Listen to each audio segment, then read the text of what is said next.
It was one of those winter afternoons that felt like it had swallowed all sound. The snow had stopped falling, but it still clung to the bare branches outside my parents' house in South Minneapolis. I had barely taken off my coat when my mother clapped her hands and said, "Good, you're both here. Sit. Your father has something important to say." I glanced over at Logan. He'd just pulled up in his sleek electric car, still smelling like expensive cologne and confidence. His smile was lazy, assured, as if he already knew what this family meeting was about. I didn't. We sat at the old oak table, the same one we'd had since I was 10. A teapot steamed in the middle, mismatched mugs. My father cleared his throat. "Your mother and I have been thinking a lot about the future, about legacy and responsibility." Susan nodded, looking directly at Logan. "And about potential." I sipped my tea too quickly, burned my tongue. Something in my stomach twisted. I knew this tone. I had grown up with this tone. Gerald leaned forward. "We've decided to give Logan a gift to help him with his new startup, something to finally get his business off the ground. It's time we invested in the future of this family." I blinked. "A gift?" $500,000, my mother said softly, like she was announcing the winner of a scholarship. Logan leaned back and grinned. "That's wow. Really? And what about me?" I asked, though I hated how small my voice sounded. My father didn't flinch. "You've always been taken care of, Harper. We gave you a roof. You've lived here rent-free for years." I stared at them, my fingers curling tightly around my cup. "I paid for this roof. When the plumbing collapsed, I gave you my inheritance from Grandma June. Remember that." My mother waved her hand, brushing the fact aside like dust. "That money saved us, yes, and we've always appreciated it. But you never paid it back." "You shouldn't expect repayment from your own family," she said, her voice cooling. "Besides, you're not exactly struggling. You teach part-time. You have food. You have your room. You should be grateful." Grateful. My ears rang. The warmth from the tea seeped through my palms, but I felt cold all over. Logan stood and hugged our mother. "You won't regret this," he said. "I'll make you proud." He didn't look at me. Nobody did. I was still sitting there when they left the table to pop champagne. I listened to the cork shoot across the kitchen, heard them laugh like it was Christmas morning. I stared at the window. The snow outside hadn't melted. Neither had I. That night I couldn't sleep. The house was too quiet, too heavy with the echo of clinking glasses and praise meant for someone else. I laid there on the mattress I had slept on since high school, staring at the popcorn ceiling, and the memories started crawling back. I was 17 when Mom fell off the porch and shattered her hip. Logan had just turned 13, barely tall enough to carry groceries, but still somehow the one everyone fretted over. "You'll have to be the strong one now," Dad had said. "We're counting on you, Harper." I dropped out of my early college admission and took evening shifts at the diner to keep up with the medical bills. During the day, I bathed Mom, changed her dressings, made her soups she never finished. No one ever said thank you. Logan, meanwhile, got a full ride to summer robotics camp. I remember watching him wave from the bus window, his face lit with possibility, while I wiped blood from Mom's bedsheets and cleaned the floor in silence. She once told me, in a moment of pain-laced honesty, "You're not the brilliant one, Harper, but you're steady. That's important too." I carried that line for years like a compliment until I realized it was a sentence. Steady, not brilliant, not chosen, just the one who made sure the light stayed on while Logan dreamed big enough for all of us. When he got into Stanford, they sold the second car to help with his travel expenses. I offered to drive him to the airport, but they said it would be better if they went as a family. I stayed behind and scrubbed the bathroom grout. At 24, I was juggling 2 jobs, daycare aide in the morning, waitress at night. I sent money every month to cover the small gaps Logan's scholarship didn't fill. Mom called one afternoon, voice all fake sweetness. "You're such a good sister. Not everyone would do that." I wanted to say, "You didn't ask Logan to sacrifice anything." But I didn't. Even when I found out Logan had used some of the money for a trip to Cancun with his girlfriend, I stayed quiet. "Boys will be boys," Mom had said, laughing, as if theft could be charming when wrapped in sunshine and cologne. Years later, when Logan came home after dropping out, burnt out, broke, but still adored, they threw him a welcome dinner with roast beef and wine. When I got promoted to lead at the daycare, no one mentioned it. I ate cereal alone that night. That's the thing about being the quiet one, the steady one. People stop looking at you. You become wallpaper, a warm body that fills the space between disasters. And in this house, there were always disasters, but none that ever got blamed on Logan. When I tried to move out at 30, Mom said, "You'll just come back anyway. We know you, Harper. You don't like risk." Maybe she was right. I didn't want to risk being completely alone. Even crumbs can feel like bread when you've been starving long enough. But that night, after they handed Logan $500,000 and told me to be grateful, something cracked. It wasn't loud. It didn't bleed, but it didn't heal either. The next morning, I walked into the kitchen to find Logan sitting at the table, scrolling through design mock-ups for his eco startup. Mom stood behind him, her hand on his shoulder like he was about to be knighted. "There's something about your generation," she said, her voice thick with pride. "So innovative, so fearless." He laughed. "Just trying to leave a mark, you know." I reached for a coffee mug, the chipped one I'd used for 10 years. No one looked up. Dad walked in, holding a manila envelope. "Harper, can you take these to the post office later? It's the paperwork for the business account." I froze. Why would I? But before I could finish, Logan chimed in, not even lifting his eyes. "Thanks, Harp. You're the best." That nickname. It used to mean something when we were little. Now it felt like someone patting a dog on the head after it fetched a ball. I didn't respond, just nodded. Because what else was there to do? By noon, the house buzzed with preparation. They were throwing Logan a party. Family, neighbors, even his old high school coach. There were balloons in green and blue, banners that read "Future" of Langley Enterprises, and trays of catered food I had no appetite for. I stood by the sink, helping Susan with the punch. She poured the sparkling cranberry soda with a bright smile. "Isn't it exciting? Everything's finally coming together." "For him," I said, not meaning to speak aloud. Her hand paused mid-pour. She didn't look at me when she replied, "You always see the glass half empty, Harper. That's why we worry about you." Worry. As if condescension was a form of love. I moved to the living room when the guests arrived. I stood by the wall, holding a cup I never drank from, smiling politely as people asked about Logan's plans, his talent, his natural charisma. No one asked what I was doing. No one noticed I was there, until Aunt May, always the blunt one, squeezed my arm and said, "Still single, Harp? 36 already? You'd better freeze those eggs, honey. Can't rely on youth forever." A few cousins chuckled. I forced a smile. "I'll keep that in mind," I said, then turned away before they could see the burn behind my eyes. Dinner came and went.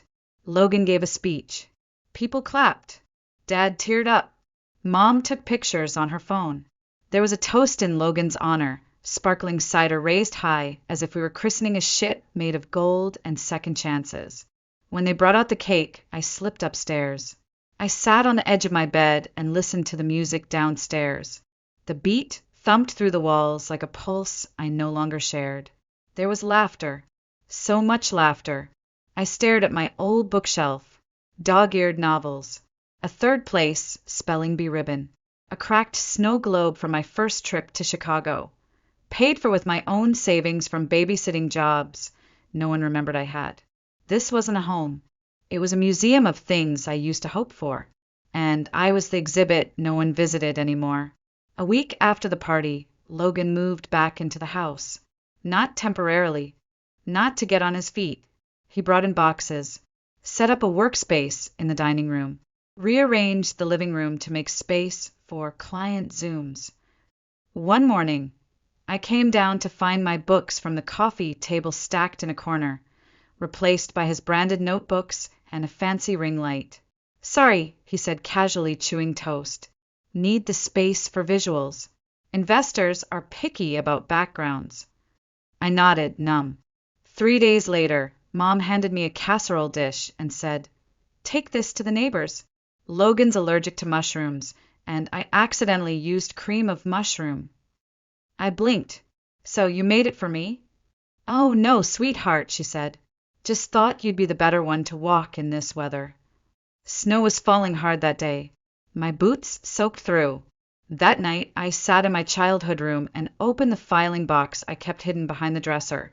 Inside, among old bank statements and dusty report cards, was the property deed for the house. My name. Only my name. Not Logan's. Not my parents'. Back in 2015, after Grandma June passed, she left me just under $90,000. It wasn't much, but it was enough to repair the roof, replace the wiring, and pay off the last chunk of Dad's second mortgage. At the time, I didn't think twice when the lawyer asked whose name to file under. The house was crumbling, and I wanted to fix it before it fell apart. I didn't realize then I was buying the only thing that would ever truly be mine. Now they acted like it was theirs by blood. They spoke of Logan's startup needing stability, of how moving things around legally could help with tax benefits. I overheard Mom in the laundry room whispering to Dad, "If we just explain it the right way, she'll sign. Harper doesn't like confrontation." Dad agreed. "Just tell her it's for the family. She always caves when we say that." My hand froze mid-fold with the towel. They weren't asking. They were planning. Planning to take what little I had left. That night I didn't sleep. I lay awake tracing the ceiling cracks, feeling them like fault lines in my chest. They didn't see me as a person. I was a placeholder, a convenience, a wallet with no spine. I wanted to scream. Instead, I made tea, packed one small bag, pulled the deed out of the file box, and slid it into a manila envelope. Then I sat in the dark for hours, holding that envelope like it was the only proof I existed. Because maybe it was. I left at 3:47 a.m. on a Tuesday. No note, no goodbye, just silence. The sky was still black, but the air carried that strange in-between chill, like even the weather hadn't decided if it wanted to freeze or thaw. I moved quietly like I had done my whole life. The only sound was the zip of my suitcase and the soft creak of the back door closing behind me. Inside my coat pocket, the deed. Folded, protected, alive. I didn't cry. Not when I passed the family photos in the hallway. Not when I looked one last time at the kitchen where I had made soup for my mother while she called Logan her miracle. Not even when I saw my name etched in silver on the mailbox, slightly rusted, still ignored. I drove for 6 hours straight. I didn't plan where to go at first. Just pointed north and kept driving through the white silence of Minnesota's winter. The roads were empty, the kind of empty that makes you wonder if the world noticed you left. It didn't. I ended up in a place called Bemidji, a town small enough that no one asked questions, cheap enough that a woman like me could disappear quietly. I found a rental above a florist shop, 1-bedroom, drafty windows, and a view of a frozen lake that cracked like gunshots every night as the ice shifted. It was perfect. I bought a second-hand coat, changed my number, and told the landlord I'd come from out of state after a messy break. She didn't press. She just handed me the keys and a smile that didn't reach her eyes. For weeks, I didn't speak to anyone unless I had to. I applied for part-time work at the public library, volunteered to help teach reading to kids on Saturdays, watered the plants in the hallway even though no one asked me to. It wasn't glamorous. It wasn't joyful, but it was mine. Sometimes I'd sit by the window and watch the snow fall, watch it cover everything evenly. No favoritism, no legacy, just white soft equal. At night, I'd pull out the deed, smooth its creases, run my fingers over my name like it was some fragile truth I had to memorize before it vanished too. Back home, I knew they were panicking, not because they missed me, but because they lost something they thought belonged to them. Logan must have tried calling dozens of times.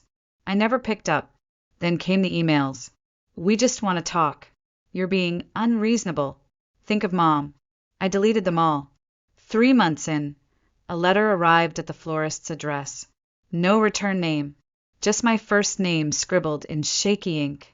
Inside, a photo of my mother in a hospital gown, pale and frail, and a note. She won't make it through winter without the house.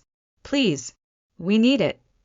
I stared at the paper for a long time, long enough for my tea to go cold, long enough for the sun to go down, and then I burned it. The next day, I bought a lockbox from the hardware store and placed the deed inside, because sometimes the only way to be seen is to vanish. It had been 5 winters since I disappeared. Bemidji had become a rhythm, quiet, measured. I knew the names of the regulars at the library, could tell which kids struggled with th sounds and which ones just needed glasses. I had a routine, a quiet one, built from nothing but choice. And then he called. It was a Wednesday, late March. The ice on the lake had started to crack, letting small rivers of meltwater run free under the surface. I was brewing tea when my phone, my new phone, with a number no one was supposed to have, buzzed. Unknown caller. I let it ring. Then it rang again. And again. On the 4th try, I answered. Silence first. Then a breath. Harper. My hand tightened around the mug. Logan. He exhaled, like he didn't believe it was really me. Thank God. I didn't think. Look, I know you don't want to hear from me. I know you're angry. But please don't hang up. I said nothing. His voice cracked. Mom's dying. She's in hospice now. Heart failure. There's nothing more they can do. Still, I didn't speak. She's been asking for you, he added. Begging. She didn't ask for me when she gave you $500,000, I said, voice low. I know. We were wrong. But this isn't about that anymore. I heard him sniff, whether from cold or tears I couldn't tell. Harper, we're going to lose the house. There it was. Not just grief, not just family, but need. The bank won't approve anything without your signature. You still hold the deed. And I get it, you earned it.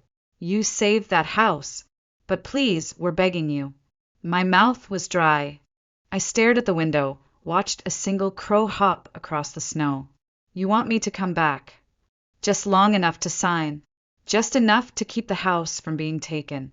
For Mom. He paused. For the memory of family. I hung up. I didn't scream. I didn't cry. I just stood there, the steam from my tea rising past my face like smoke from something burning. That night, I dreamed I was a child again, standing in the hallway of the house, calling for my mother. She was in the kitchen, holding Logan, smiling only at him. I was holding a report card, shaking, but she never turned around. She never saw me.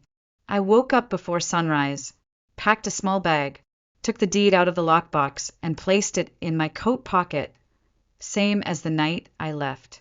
The snow had stopped falling, and I was heading home. I arrived just after sunset. The house looked smaller than I remembered. The paint was peeling in places, the shutters sagging slightly. There was a wreath on the door, cheap and faded from last Christmas. The driveway was full of snow untouched. Empty. I didn't knock. I had my own key. Inside, it smelled of lemon cleaner and silence. Logan's coat was hanging by the door. A woman's purse sat on the table. Someone I didn't know. A stranger now lived inside this memory. Logan came downstairs in sweatpants and a hoodie, eyes bleary like he hadn't slept in days. He stopped mid-step when he saw me. You came. I said nothing. He looked thinner, paler, but I didn't feel sorry, just hollow. She's at the hospice, he said after a beat. Dad's there now. I nodded. The papers. He gestured toward the dining table. A manila folder sat neatly at the center, surrounded by untouched mugs of coffee. I recognized the handwriting on the post it stuck to the cover. "Thank you, Harper. We won't forget this." But I knew better. I signed, without a word, without negotiation, and as my pen left the page, I felt it, the last thread between me and this house, snap. I handed him the folder. Logan took it like a man who had just dodged death. "We'll take care of it," he said. "Don't worry." I turned to leave. "Wait," he said, suddenly awkward. "You want to come to the hospital? She's still awake." I paused and nodded. The hospice was only 10 minutes away, but it felt like another lifetime. Susan Langley lay in a white room surrounded by machines she no longer needed.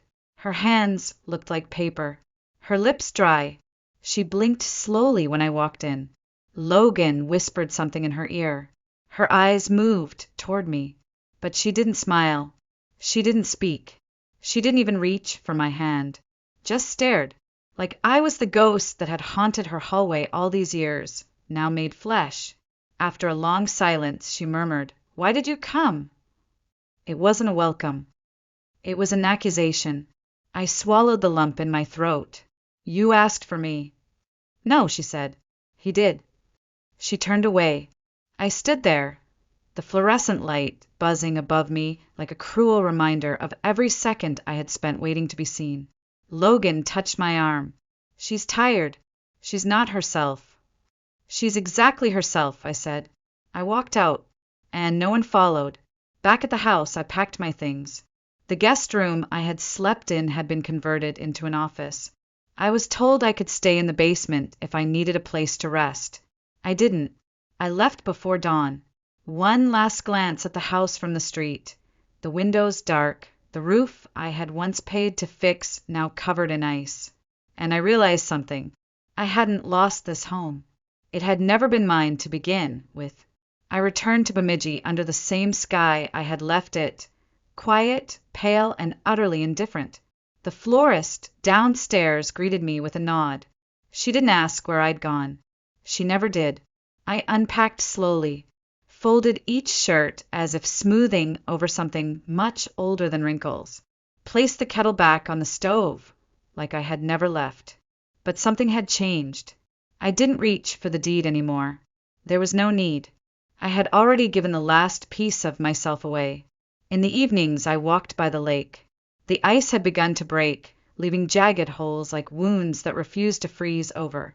I sat by a bench near the edge and watched the sun dip below the horizon in slow silence.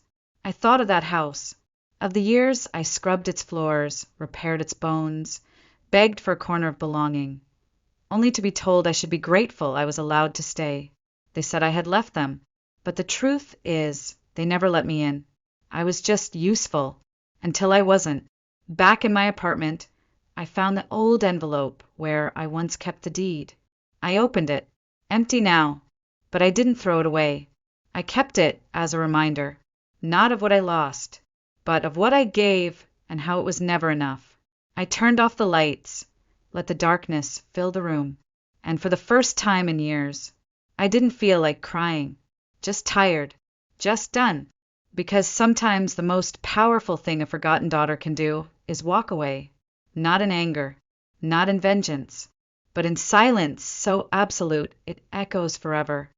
I returned to Bemidji under the same sky I had left it, quiet, pale, and utterly indifferent.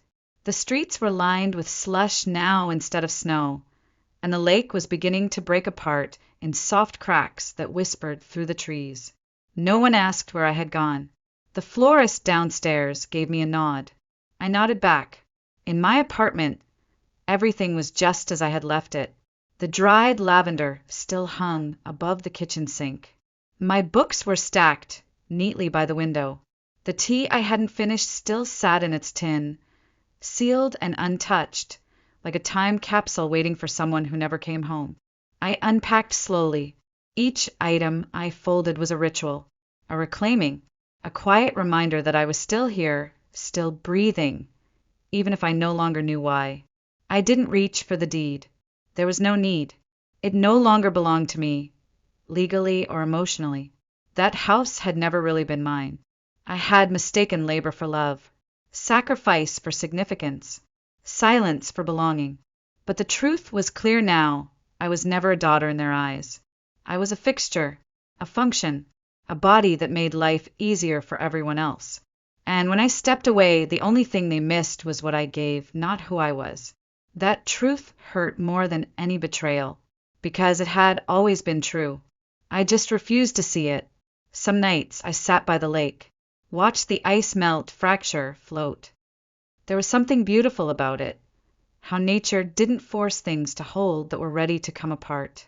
I started doing small things differently. I bought a plant, a new one, not the practical kind, but the wild, spiky kind that blooms once and dies. I baked banana bread and gave it to the librarian's daughter, who hugged me like I mattered. I taught a class on memoir writing at the community center. One of the students said, "You have the saddest smile I've ever seen." I didn't know whether to thank her or apologize. And then one night I pulled out the old manila envelope, the one where the deed used to live. I held it for a while, just stared.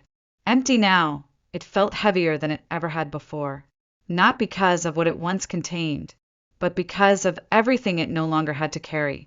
I could have thrown it out. I didn't. I placed it gently back in the drawer, closed it, and turned off the light.